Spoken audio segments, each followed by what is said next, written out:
Hello and welcome to a Science Set Free podcast with myself, Mark Vernon, and Rupert Sheldrake. Hi, Rupert. Hello, Mark. You've just handed me a copy of your new book. Thank you very much indeed. The Science of Spiritual Practice. And I wondered if we could talk about that. Yes. I'd be really interested to know something about, what's in the book, what you discovered through researching the book. I'm aware that you've spent the last maybe even couple of years really researching quite hard into these subjects. What was it that particularly drew you to thinking about the way that science and spiritual practice relate? I suppose it's partly because there's been so much research now on spiritual practices that, starting with meditation, that's the one that I think has had the most research, and it's the one that, from the 1970s onwards, has been the most widely propagated as a form of spiritual practice that doesn't have to be done within the context of religion. So I think what's interesting is that these practices that have grown up in all religious traditions, they all have versions of meditation, all have versions of pilgrimage, another practice I discuss, all have versions of rituals, all have versions of singing and chanting, all have versions of relating to nature. All of these, and all have versions of gratitude. These are the practices I discuss.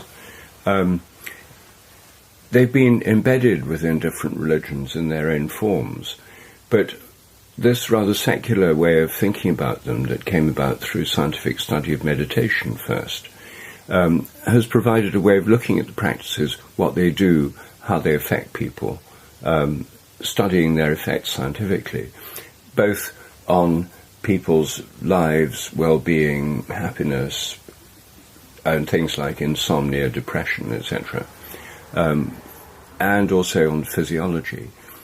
So meditation, for example, has obvious physiological effects. It reduces blood pressure, it gives people a better relation to the rest of their lives, they sleep better, are less depressed. So these advantages, and together with physiological studies of changes in brain activity, give a greater insight into what's happening during these practices. They make them more credible because they show this is not just something you have to take on faith. These have scientifically proven benefits. And these studies show that all these practices have great benefits for those who do them. So we're in a new situation, and for many people who don't follow a religion, and therefore don't do these practices as part of a religion, it opens up this new possibility of doing these practices even if you're not part of a religious tradition. One of the things which I was looking at recently actually was research on meditation, and as you're saying, it seems very well established that it has these therapeutic, well-being kind of benefits, which intuitively makes sense. You actually only have to sort of sit still yourself to feel that you're entering a slightly different zone, and that things come up, and that you can pay attention to that, or you feel more in your body, that kind of thing. But one of the areas which I was looking at particularly was how meditation has been studied in the Christian context as opposed to in a Buddhist context, because Buddhists and those affected by Buddhism have really made the running in this with the development of mindfulness-based stress reduction and so on. And I wonder whether you looked at that as well. So, for example, there was a study done, I read, of people that had been on an Ignatian retreat, an 8-day retreat, where they did a contemplation which they focused on biblical stories, that kind of meditation, rather than, say, a meditation focused on the breath or using noise as a kind of a rest, a returning point. Have you teased out some of these differences? No. I'd be very interested to know what you found. Well, I think it was very early, but they were suggesting that first of all, that the Christian meditative practices can have the same effect, even though they ostensibly come from quite a different tradition. But also, the next wave of research will have to look at beyond the sort of baseline, it's good for you, whether, for example, interpreting your meditative experience in, say, a theistic context, as opposed to, say, a less theistic context, at least, has a difference as well. They're saying that the science can't show that yet, but intuitively you would wonder whether there would be some differences like that. Well, this is, of course, a very interesting question, and we have discussed this a bit before in our talk on meditation, but it's one of the things I discuss in my chapter, because now there are leading atheists like Susan Blackmore and Sam Harris who are publicly advocating meditation and who practice it themselves. What they're trying to do is show that meditation can be done in an atheist framework, where you're not presupposing that you're contacting any greater consciousness than your own. And a lot of people who do mindfulness meditation may not question, what's this relation to a bigger picture? It's just you get these benefits from doing it and you feel better and here's the practice. A lot of people may not reflect very much on it. But traditionally it's had a huge impact on the way people see the world, and the very basis of Hindu philosophy is the idea that Atman, the consciousness within each of us, is part of Brahman, the great ultimate consciousness of the universe, that our consciousness is a kind of fractal version of this greater consciousness, and it's not a separate thing, it is the same consciousness, and one can actually directly experience that link or connection or identity through the practice of meditation. But for people who don't have the idea that there's a greater consciousness beyond our own, whether it's called Brahman or God or Nirvana, which is defined rather negatively in terms of what it's not, those who think it's just inside their brain presumably interpret it very differently, and it has a different effect on their lives. I haven't seen any research on that so far. I wonder whether, maybe your own feeling as much as anything else, but whether divorcing the practice from the spiritual framework, what impact that has, what implications that has. And again, this is more personal from me, but I have been involved with an organisation called the Mindfulness Association, which comes out of a Buddhist tradition, and they actually have a sort of 3-year program of developing the capacity to meditate, and I was drawn to it because I quite like this idea that it was several years of practice. But at the end of the 3 years, this question of the bigger framework within which you were going to understand, a more developed practice now, really came to the fore. It's not something you would have particularly anticipated to start with, but as it were, maybe, once you develop some capacity to tolerate your own ups and downs and your own wandering mind and so on, the sort of what next question really did arise, actually. And it was quite a challenge for me personally, because I feel strongly theistic, whereas certainly a more Western Buddhism is more ambivalent about that. And then you can look at other Indian philosophers as well, which, perhaps sort of somewhere in between. But I wonder whether in your own, thinking about this as much as the science, do you think this question does come up, that the metaphysics, as it were, comes back in spite of the fact that it can be studied without that?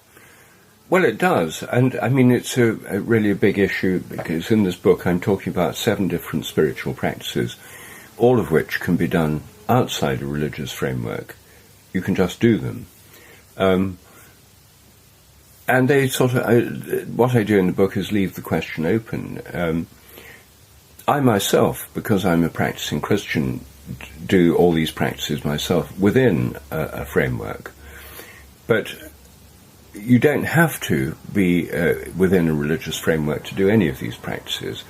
And it's a unique historical situation we're in at the moment, because I don't think there's ever been a time in history before when most people in the population have said they have no religion, when they're not working within a religious tradition. I mean, in Western Europe, this is now a fairly standard situation. I don't think it's ever been the case in any period of human history. So there are a lot of people who are starting from not having a religion, who can do any of these spiritual practices.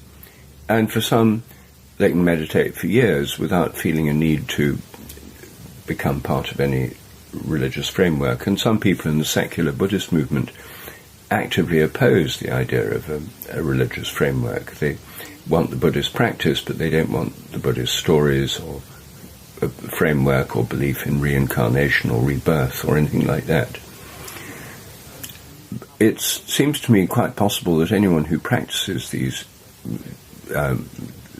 particular practices may find themselves being drawn back towards a religious framework. Some of them, like pilgrimage, for example, which is one of the practices in the book that I discuss, connect to holy places, and those holy places usually do have a religious framework. If you go to India, you go to the temples, then clearly they have a Hindu framework. If you go to Sufi shrines in India, they clearly have a Sufi and Muslim framework. If you go to cathedrals in England or great holy places of Ireland like Croagh Patrick or Loch Derg, then those have a Christian tradition. So, although many people who go on pilgrimage to Santiago de Compostela and other places are not religious, they are connecting with a religious tradition. So it's not clear whether doing these things in a not religious framework is a temporary phase through which people pass on the way towards a more comprehensive framework, or whether it's a long-term situation where spirituality can be sort of unbundled from religion and exist as a whole series of options without people feeling the need to put them into a religious framework. One of the ways I've heard about handling that is to think about how religious traditions have an exoteric element and an esoteric element. So the idea is that, for example, if you go on pilgrimage, you might go on pilgrimage to Westminster Abbey, and you will go to the shrine of Edward the Confessor, who, in terms of the exoteric element, is an English saint adopted by royalty, part almost of a sort of medieval theocracy, you might say. So very quite clear exoteric side. But if you kneel inside the shrine, having made the journey to get there, perhaps having listened to some beautiful music on the way, taken part in the journey with others, there's something happens that you experience that, in a way, the exoteric element is just a sort of container or a holding framework for something that's going on that's much more implicit, and the power of the place, your own particular situation at the time, opening up onto something that's bigger than yourself. That's really kind of what matters. And I guess that you can have that experience if you went to a Hindu place of pilgrimage, as you say, or if you went to, there's some other religions, maybe even, going to indigenous tribal sites. That sense of opening up would be experienced as well. I mean, does that resonate? Oh, yes. Yeah. I mean, I lived in India for 7 years, as you know, and I went on pilgrimage to quite a few Hindu temples and holy places, and some of them I found immensely powerful and had very powerful experiences in them, a sense of connection. And that made me feel a connection with the land of India, the traditions of India, and the spiritual traditions of India. I don't see those as incompatible with the rest of my spiritual journey, but they're definitely linked into that tradition. Do you think that part of what these spiritual practices are doing for people is, in a way, the very fundamental task of just opening up to more than material reality? The sense that there is a kind of implicit, dynamic, energetic, perhaps, side to reality, as well as the empirical, the measurable, that which is much more obvious to the scientific mindset. Do you think that that's part of their appeal and part of their work at the moment? Well, when I was thinking about these practices in my book, Science and Spiritual Practices, I was trying to think, as I wrote the book, with these 7 different practices, what they have in common. What makes pilgrimage, meditation, connecting with nature, singing and chanting, doing rituals, spiritual practices, and what is it that unites them, in a sense, because they're very different activities. In pilgrimage, you're walking through the countryside towards a sacred destination meditation, you're sitting quietly with your eyes closed. I mean, they're not obviously similar. I think the common factor that I could see in all of them is connection. They all give you a sense of connection to something bigger than yourself. Meditation to a dimension of the consciousness which is bigger than our normal waking consciousness, where we're concerned with our intentions, thoughts, worries, fears, desires, and so on. A connection to the ground of consciousness itself. Pilgrimage or connecting to a holy place that is a bridge between heaven and earth. Most holy places have this characteristic of connecting the heaven and the earth, the sky and the soil, as it were. The connecting with nature is about feeling part of the greater process of life and earth and the solar system and the cosmos, connecting with the physical, the natural world in which we live and which sustains us more consciously. And connecting with plants is one of the other things I talk about, and how through relating to flowers and trees, and through flowers we're connected to a realm of beauty which is pervasive in the world, through trees to organisms older and bigger than ourselves. All of these practices are connections. Singing and chanting, if we sing with other people, we're connected with the people we're singing with, and with all those who've sung the same kind of song before. Rituals, we're connected with a whole tradition in which that ritual has been practiced. So all of them are about this sense of connection. And not doing them, the opposite of this, is a sense of separation or isolation. And I think that the secular world, on the whole, has a very isolating effect on people, because it breaks down traditional connections which are provided by traditional religions and family bonds and all the usual things that traditional societies have, producing something that's much more based on an idea of atomized individualism, disconnection. It means we're freer from social bonds and restraints, but it means we have much less of this connection with the natural world or with each other. And I think that that sense of connection, it's maybe it's easy to underestimate the difference that can make. Put it like this: my sense would be, from what you say, that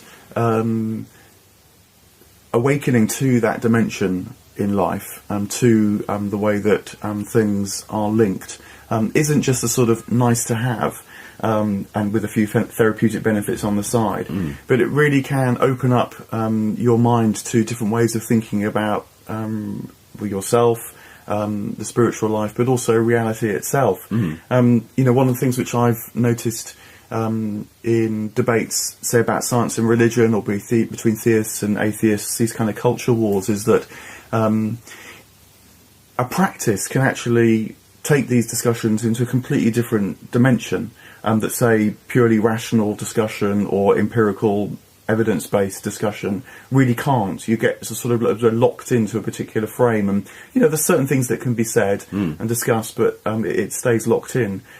So these practices and this connection we're talking about, it actually has very substantial ramifications. Would be my sort of sense of things. I think so.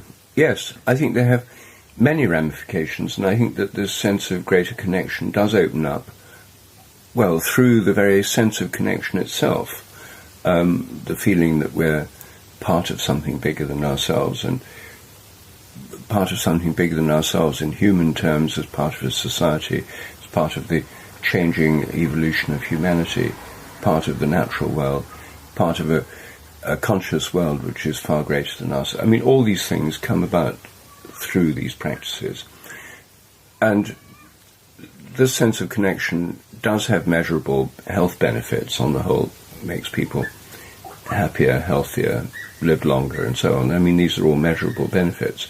But these measurable benefits don't give you the actual inner feeling that comes through this. And I think that the way this develops, we don't yet know, because it's the idea of spirituality outside a religious context is quite a new one. I mean, I think it was pioneered by the meditation movement in the 1970s, and then people like my wife Jill Peirce, who've been teaching chanting and singing in a way that cuts across all different traditions.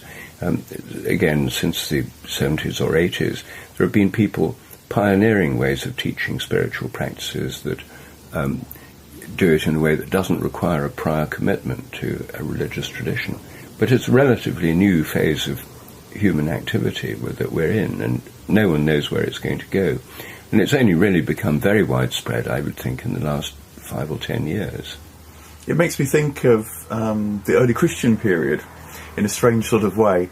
I was recently looking at a new exhibit of the London Mithraeum, which was discovered originally in the 50s, but has, with new building in the City of London, has been put in a new fantastic display, actually. It was really tremendous. And what they've really tried to do there is set off the remains as an experience, not just as archaeological artefacts, using lighting and sound and chanting. So you can go into the subterranean site, subterranean now, and, perhaps catch a glimpse or an echo of what was going on in the 1st and 2nd centuries AD. And I think, too, you get the sense that it was quite an experimental time. There was still a lot of beliefs around, in the sense of, belief in gods and so on. It was different from our time in that respect. But there was a keen quest for an individual take on this, which a mystery religion, like Mithraism, and I think like early Christianity too. The mystery there just means that it was designed to, through rituals and rites of passage, to give you a direct sense of things, not just be told things. And maybe, where we're at now parallels that to some degree. And who knows, as you say, quite what will emerge, 100, 200 years down the line. Yes, I think the key thing now is that all these practices are based on experience, and that most people don't particularly want teachings, doctrines. I mean, the whole world is saturated with information, and schools are full of filling people up with facts, and exams are all about writing them down, learning stuff and passing exams. What they leave out, what the whole educational system leaves out, except in areas like physical education and sports, is experience. And all religions and spiritual traditions really start from experience. So I think it's really that rediscovery of the experiences on which these things are based that's going on at the moment. Another big area we haven't talked about today and don't have time to do is psychedelics. And I would say that a lot of the psychedelic experiences that are happening today are kind of explorations of consciousness, and why it's appealing to people is that it starts not from theory but from experience, and that's the most direct sort of take this pill and in half an hour you're going to be having a mind-altering experience. That's the most immediate of them all, in a way.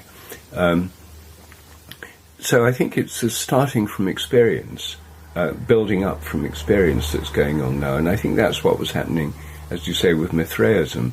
Also with early Christianity, when people were baptized, a rite of passage, which, as we discussed before, may have involved a near-death experience. This was starting from something that had a powerful personal effect and led to a change in worldview, but the experience came first.